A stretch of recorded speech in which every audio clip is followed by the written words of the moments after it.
Ici, je me suis rendu compte qu'il n'y avait pas ce genre de structure. Donc moi, j'ai voulu créer cette association, cette structure au début en partenariat avec l'hôpital, mais compte tenu des difficultés administratives, je me suis orienté vers une association loi 1901, comme la plupart des structures en métropole.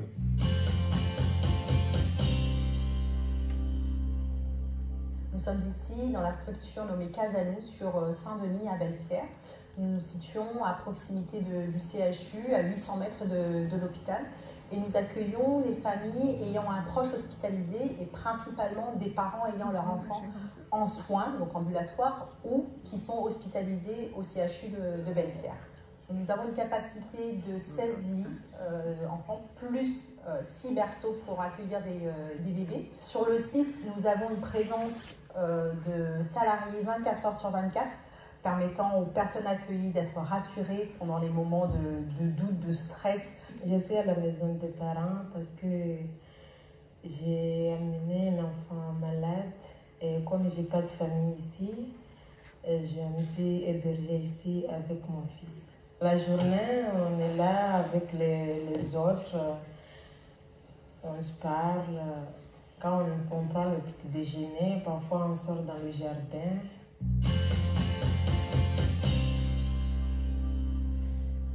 Et concernant le site sud, effectivement, nous avons souhaité matérialiser notre soutien en cédant un terrain sur le site du CHU via un bail amphithéotique à l'association pour qu'elle puisse y construire la première maison des parents du site sud.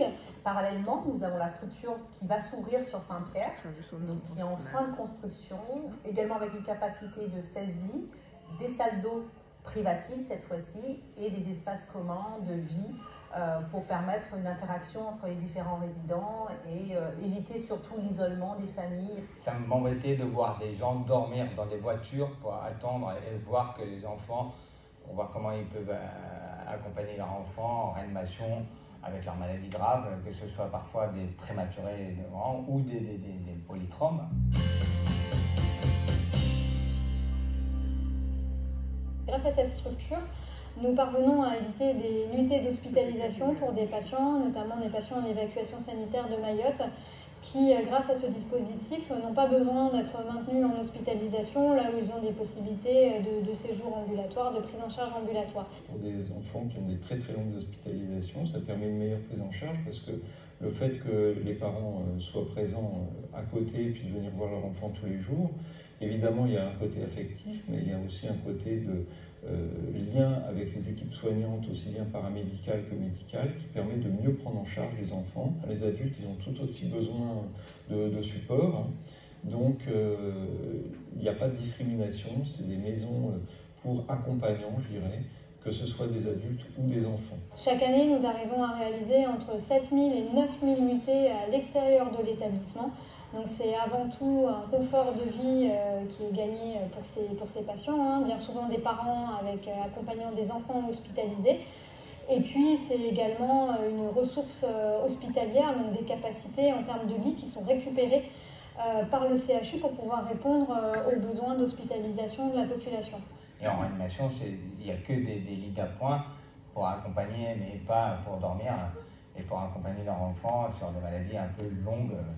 Et des histoires même parfois très longues. Un tréma, ça peut prendre 2 mois et demi. Maintenant, c'est totalement intégré dans toutes les filières de soins, que ce soit pour l'hospitalisation de jour, que ce soit même pour certains examens complémentaires ou pour des traitements chroniques.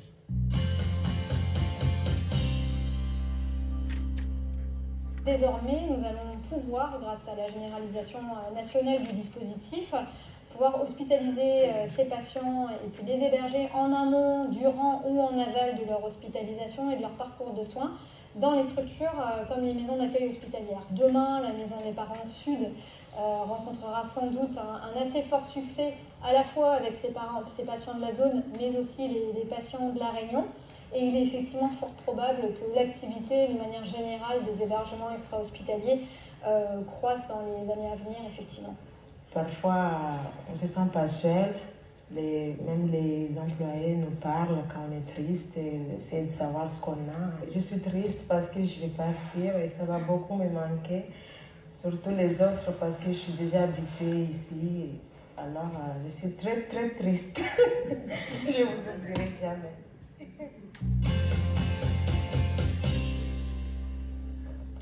Merci, c'est très beau.